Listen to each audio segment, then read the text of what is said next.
Matching, the sound you hear if your employer matches your 401k.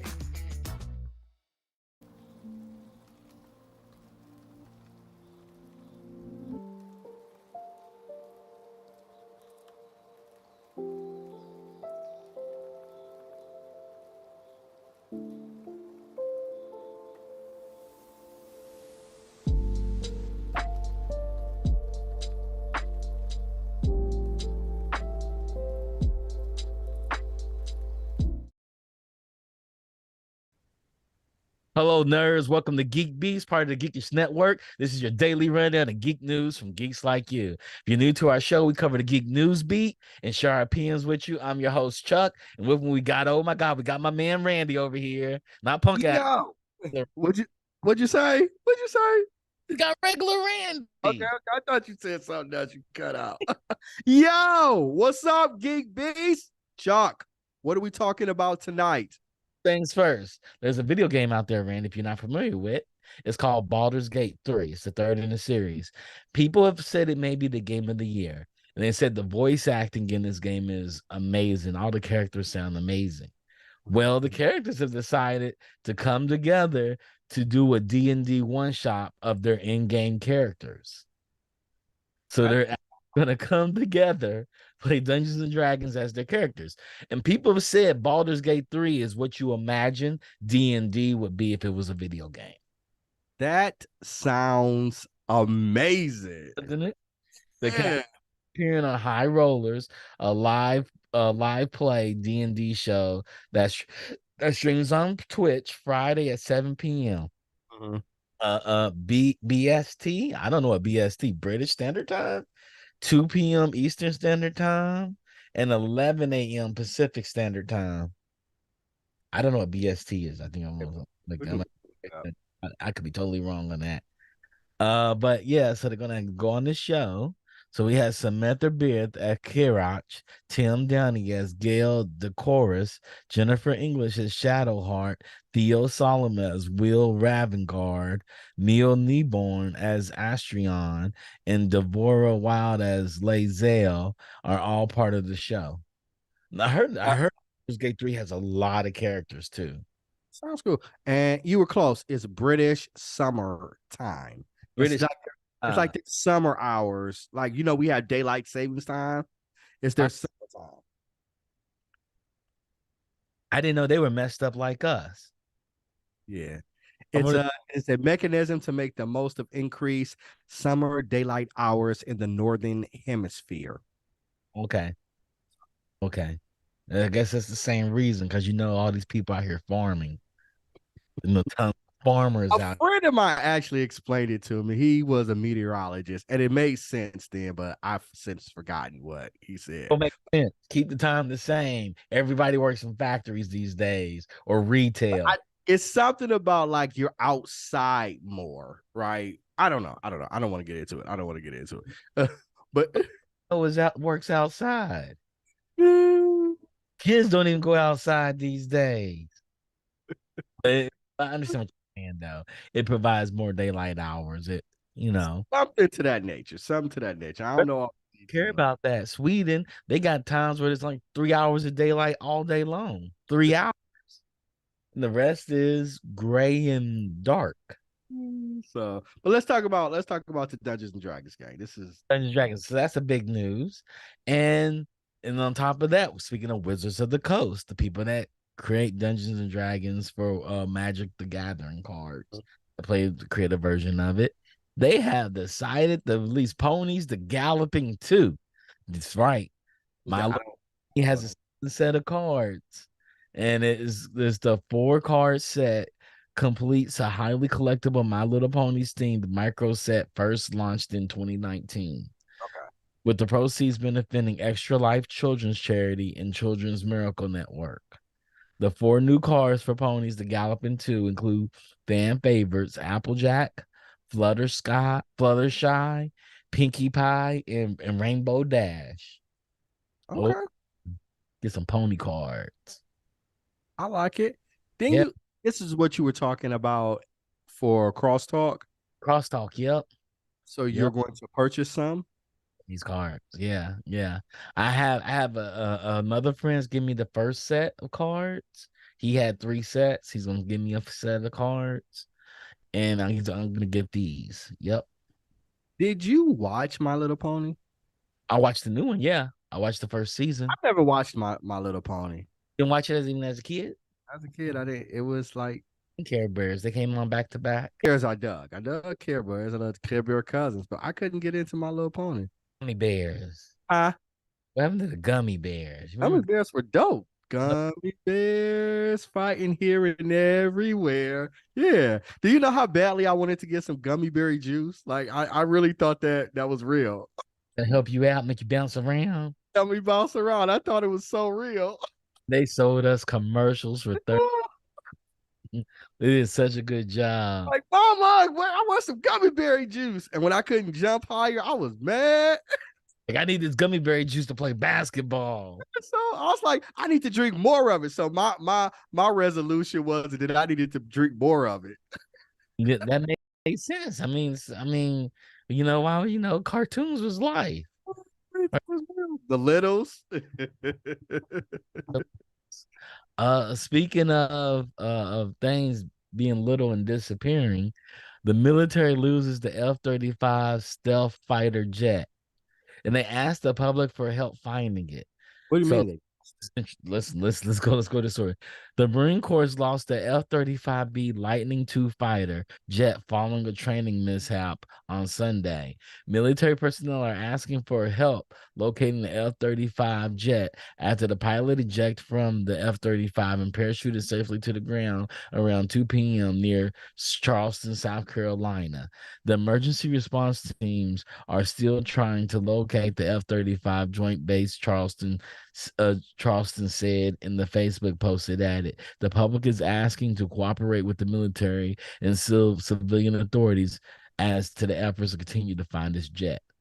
This jet just disappeared. This multi-billion-dollar jet. This jet cost $7 billion to make. I don't know how much I believe it. It just That's what I'm saying. I mean, I know it's still government work, but you just said $7 billion assets. Got this wrong. I'm sorry, you guys. I got it all wrong. $1.7 trillion jet. I didn't even know jets could cost $1 trillion. They said the American taxpayers will pay roughly $1.7 trillion to buy, operate, and sustain the aircraft and system over its lifetime. Okay. That So makes sense. it's the F over its lifetime. For one jet over its lifetime. Yeah. It cost $135.8 million. But I know this this been into research and design. It cost like they spent like $2 billion just researching and designing this jet. Yeah, research, design, then train people to fly it, update and maintenance. Yeah, service. So apparently he ejected and then it just kept flying. Yeah. Damn. It just kept flying. So, I mean, obviously it ran out of fuel somewhere. So it probably landed in the ocean somewhere if it was going that direction. Damn. Because if it was over land, you would think that somebody would have seen it crash. Right. Is the most advanced jet we've ever made. Yeah. If I still believe this. Couple $1 billion just to make that one. The one that just went over they're still testing it. They hadn't even mass produced the jet yet. So we lost it. Oops. Couple billion. They're gonna deduct it from his pay to pay for it. Garnish his wages. Man, that's crazy. I don't know. Let's see what happened out here eject from the jet, because this sounds like a very fishy story. And they couldn't land it or anything. It just, I mean, how do jets just keep on flying? I don't know. I mean, they basically run on autopilot anyway. Autopilot. Basically, jets run on autopilot anyway. The lost jet has caused outrage among some politicians. Yes, everybody should be outraged. Everybody should be scared that a foreign power is going to find this jet. Yeah. It is a stealth jet. Yeah, I mean, I'm calling it. I don't know. I call it inside job. Some I'm some yeah, something don't seem right. like 135.8 million and is described as the most advanced fighter jet in the whole entire world. Yeah, I'm calling cap. Tom Cap. Yes, I'm calling cap. I know an inside job when I see one. You can imagine how much like There's no way they would lose it. classified information is on that. Yeah, right. Like classified technology, just like the materials alone, probably like what the material is made out of. Like, yeah, man. they can deconstruct that like crazy. Yeah, Easily. Yeah. Kind of reminds me of the movie Hunt for Red October, remember? Where the Russians were like Submarine. the Russians were playing like, oh yeah, we lost our submarine. Right. Yeah. Yeah. Like, Nah. they would have had Commie control. Hilfiger. Chat, he's I got it. What the heck? Figure. It's Commie That's Hilfiger. Man. Bravo for the commie. Bravo to you. Way. There's no way. Right. They got systems on top of systems to account for stuff like this. Ain't no way. Way to track this jet. Like, I understand stuff for everybody else, but I'm pretty sure we can track just stuff. like Exactly. just IFF, right? You know, Right. just the IFF thing. Yeah, man. But that's fair, like, I mean, but then think about it. The Malaysian jet, remember? Yep. No one's found it to this day. Can't find it to this day. Right? So the ocean's a big place, man. I get it. It covers 80% of the Earth's surface, right? I get that. But I just feel like they prepared for something like this to happen. Like, what if this gets into enemy hands? Like, I just don't believe it. There's no way they didn't prepare for that. Right. No, Don't believe it. none at all. There's billions of dollars worth of research into this jet. Exactly. It's like, well, we know it's that now. It's at Commie Hilfiger's house, Matt. This is okay. Nintendo breathed Activision on the Switch last year. Nintendo has been breathed key partner studios on its next generation Nintendo Switch hardware ahead of the console's 2024 release. According to multiple reports, we now know that one of those companies is Activision's, thanks to a new filing in February Trade Commission's versus Microsoft case. Almost 9 entire pages and redacted with only small notes on the next generation Switch's performance expectations left visible. Given the close alignment to the Gen 8 platform in terms of performance in our previous offering on PS4 and Xbox One, it is reasonable to assume we could make something compelling for the next gen Switch as well. I mean, they should make something. They could have made something as powerful as a PS5 when they came out with the last Switch, and they didn't do it. They had a chipset. NVIDIA had a chipset for them. Said, hey, this could be just almost as powerful as a PS5. Definitely PS5. Basically, the Steam Deck showed that it could, right? Showed it, yep. Right? So basically, but this Switch 2 better be like the Steam Deck, right? In that power range. You know what I mean? Yep, I would say if it was a normal company, definitely. But since it's Nintendo, they're gonna release something underpowered. They don't care. That's just not what Nintendo care. They're gonna charge you for the very most powerful thing, but they're gonna give you something that's like they're kind of like Apple with the iPhone technology, where Apple can have the best chipset ever, but won't utilize the chips properly to show how powerful it really is. Interesting. So it's like Nintendo's somewhat similar. They'll say, this is the most powerful chips, and we're supposed to sell that for $399. Now we're gonna go for a cheaper chipset than that and sell it for $499. And we're gonna make all our monies back. Because Nintendo doesn't have any loss leaders. They don't believe in loss leaders. They gave that. What do you mean by loss leaders? Console where they create a console at a loss, hoping to make money back on the software licensing. Okay. Nintendo doesn't do that. Nintendo doesn't care about selling other people's games. They're like, we don't care about selling y'all's games. Y'all see how many Mario titles we got? See how many Zelda titles we got? You see, we got Metroid left. We got a bunch of titles we got to come out with. We don't care about you people. We care about us. If your game sells on our Nintendo console, good for you. Like, it's so funny. People pay $70 for Mortal Kombat 1 and are upset because it doesn't look as good as Mortal Kombat 1 for PlayStation 5. I'm like, well, those consoles are light years away from each other. Powerful as a PS4, almost a PS4. It ain't PS4 quality. Y'all expect the PS5 title to be on it? Nah, it's not going to run the same. And Nintendo's always done that. And they never cared. You know, people pushed out Madden and all that stuff for the Wii, and the Wii was definitely underpowered compared to what was out there in current. Absolutely. That's not even a debate. Yeah.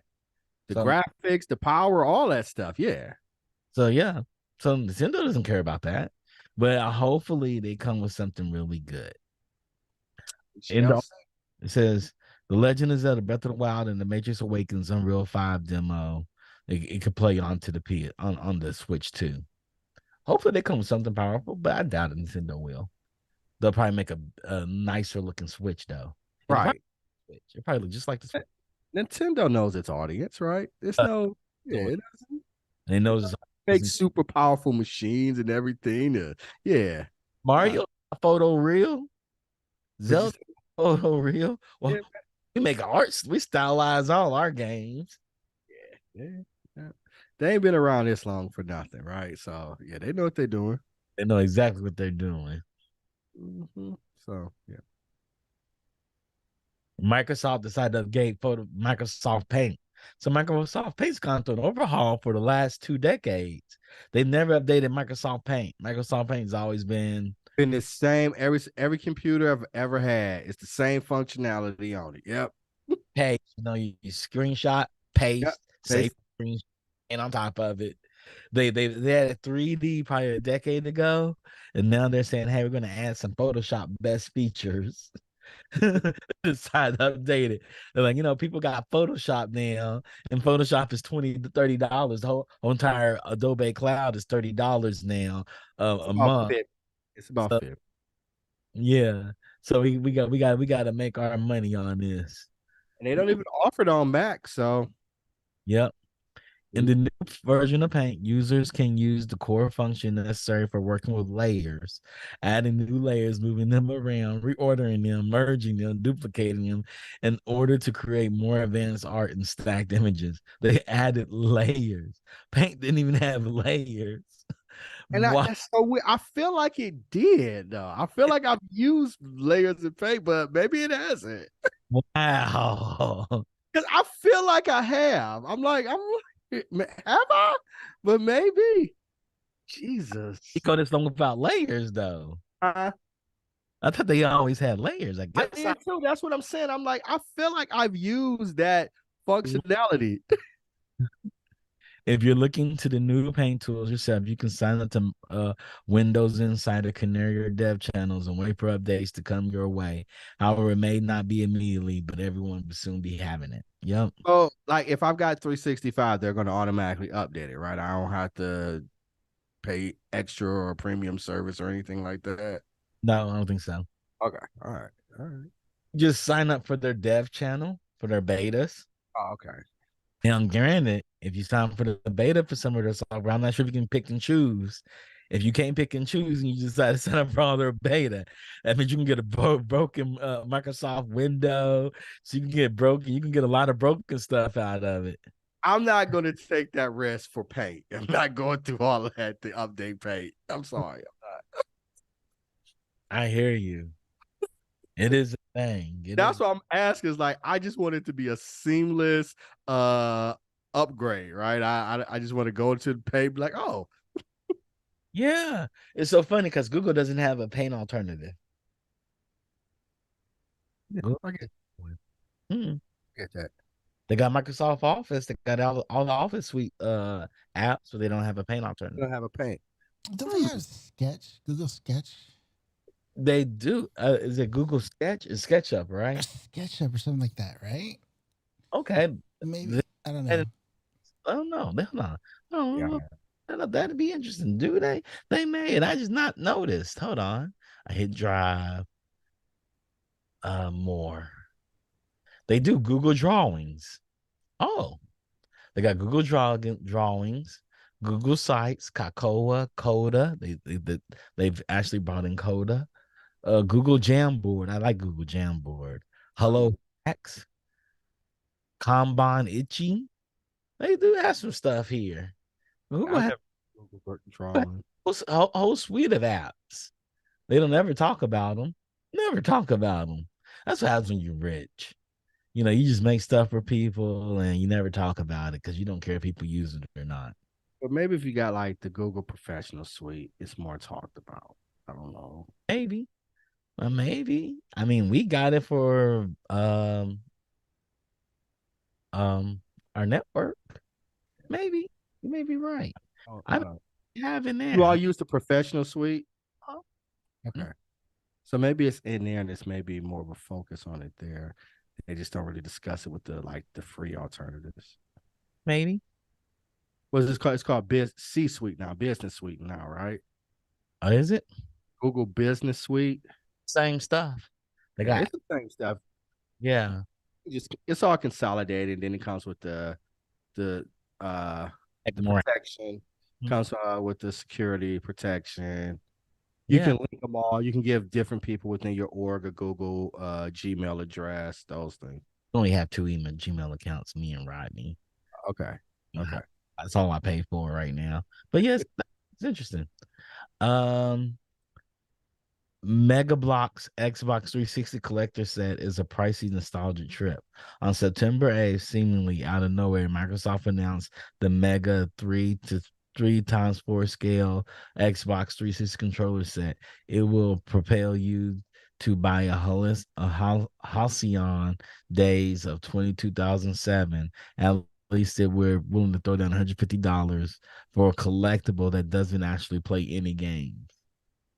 Hmm. So a collectible, it's fake, it comes with 1,342 pieces that can be assembled into an Xbox 360 complete with the controller and the fake copy of Halo 3.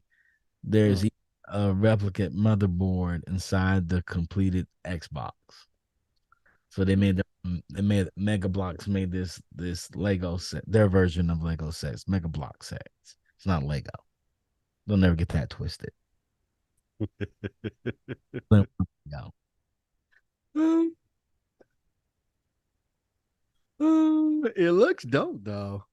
Yeah. Yeah, it does look dope. But Yeah. for everybody to know, Mega Bloks is Mattel's copycat block building brand to compete against Lego. Nothing competes against Legos. No, not really. Not really. I mean, even like building blocks, like First those. Cola to Coca-Cola. Huh? It's like the RC Cola to Coca-Cola. Right. And it's not even that, it's even further. It's like aspirin. Aspirin is like the name of the company. Or it's like, you know what I'm saying? But people just say aspirin because it's so universal. Like if you're using a search engine, it's Google, right? You don't say, I'm not gonna go to Bing or some shit like, and you might go to Bing. But the lexicon is I'm just going to Google it. So it's like there's nothing messing with Legos. Mhm. It's Yep. just completely ingrained and in the zeitgeist. It's just what it's gonna be. Yep. You're not closing that gap. Yep. So into other news, something else that I found very peculiar. Chinese government officials banned from using iPhones at work. Central Chinese government officials are banned from using iPhones in the workplace. The Wall Street Journal reported on Wednesday. People familiar with the matter told the outlet that employees were notified of the ban in chat groups or meetings and are prohibited from bringing iPhones or other foreign devices into the office. Is it just the iPhone or is it cell phones, period? It's iPhone and other foreign devices. And that's Apple. Yeah. Now I do know companies they don't allow you to bring cell phones into the office. Yeah. It remains unclear how many officials are affected by the ban or why the mandatory ban was put in place. However, it does reflect similar bans the U.S. has put in place against the Chinese-owned app TikTok and Huawei technology, citing national security concerns. So I Well, think Huawei, you can't bring Huawei phones into government buildings if you're an employee there. So it's just them saying, hey, you can't use our stuff. We can't use y'all stuff inside the building.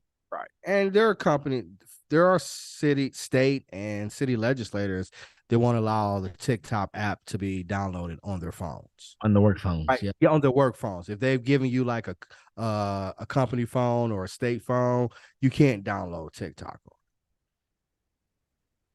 And I could see that. Like in my employer, they don't allow us to download TikTok on phones either. And it's a private institution just for the security purposes. So My employer, I don't know if they said anything, but I know nobody can downloads the apps. We keep our apps on our work phones. right. Yeah. So yeah. So I mean, this isn't shocking. And like you said, it's kind of like, okay, y'all said we can't download TikTok on your phones. Y'all can't have an iPhone in one of our government buildings. It's silly, but this is what governments do. So I'm not mad at it at all. Okay. Some other news that happened. Netflix ends a 3-year legal dispute over Squid Game traffic. This is a good problem, but yet bad problem. Netflix and South Korea's ISP SK Broadband have been locked in a legal tussle over the network usage, costing shares since 2020. When Netflix filed a lawsuit against the provider, and SQ Broadband responded with its own suit. Now the fight is over. Netflix announced as the company dropped their lawsuit and instead become partners. The lawsuit started because SK Broadband wanted Netflix to help cover the expense of partially Squid Game induced traffic on the streaming in South Korea. Like, hey, everybody streaming your show, we want you to pay for some of this. Yeah, that ain't gonna happen. Of course, Netflix is obligated to pay for the increased network demands. SK estimated the popular show had cost it an extra 27.2 billion Korean won, which translates to $23 million. I feel like this is like a marketing tool. Like I really do. I feel like they're like Netflix. They're like Netflix is like our show's so damn popular. We're shutting down the goddamn internet. You know what I'm saying? So like, Literally. yeah, like we shut the internet down. That's how bad this show. That's how great this show is. I don't know, man.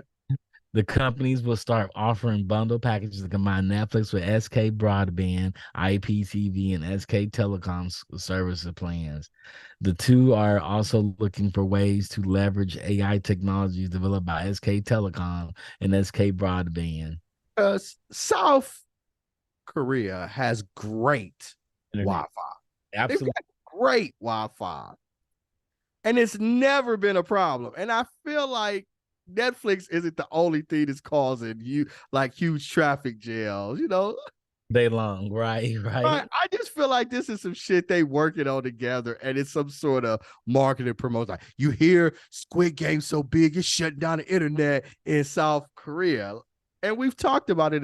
Like America's the only place, developed country with piss poor internet, right? South Korea has great internet, and I don't feel like their internet is being shut down due to the popularity of Squid Game. I'm calling cap on that one again. Calling cap on it. Calling cap on that one. Yeah, I feel like that came from the Netflix PR department. it probably did.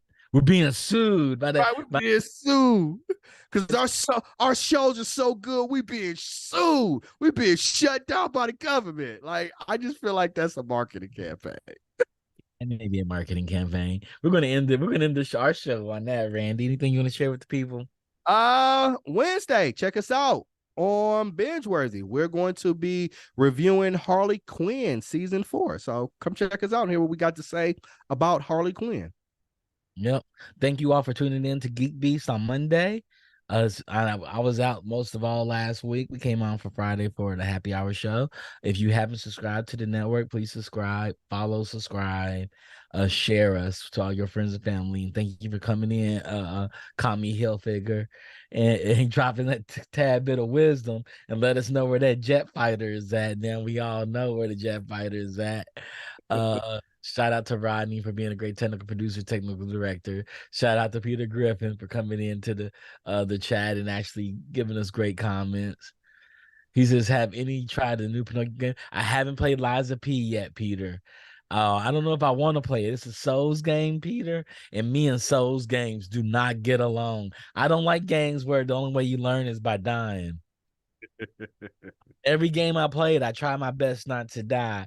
And I don't like playing games where you're gonna die the first 500 times, and then you'll figure out the pattern. And then by the time you figure out the pattern, you'll learn how to beat the boss, and then you're right on the next one, kicking your ass. But I heard it's good, though. I heard it's a really pretty game. Haven't played it yet. It's not bad. Oh, he says it's not bad. Okay. So I may have to get Liza P now because Peter Griffin recommended it, and it may play it on stream so you can hear me get frustrated at the video game. I hate it's a game of frustration to me. He said parries are key. Then you asking me to do something very hard. I gotta hit the button and dodge at the appropriate time for the attacks because there's no blocks in the game, right? This game has no blocks, right? Oh, So yeah. Your maneuver. Oh, you can block in this one. Okay, they have blocks, so they do. Okay. So that makes me feel good. So maybe I play Lies and P, and everybody can watch me play and get frustrated, laughing at me because I suck at video games. Even though I make them, I suck at them. With that being said, thank you again, everyone. Thank you. We'll see y'all on Wednesday. We'll come back with more Geek Beast, and we have Binge Worthy, where we're actually going to discuss Harley Quinn season 4. So that gives you time, not only just season 4, the Valentine's special, and season 4. That gives you time to come in and watch it and listen to our review on our great binge worthy scale. If the show is binge worthy or is the show cringe worthy, and you can come back and find out about that on Wednesday at the same time, at 7:30 for Geek Beast on Pacific Standard Time, and 8:10, 8:15 for binge worthy. With that being said, everybody, y'all have a good night. Peace. Peace.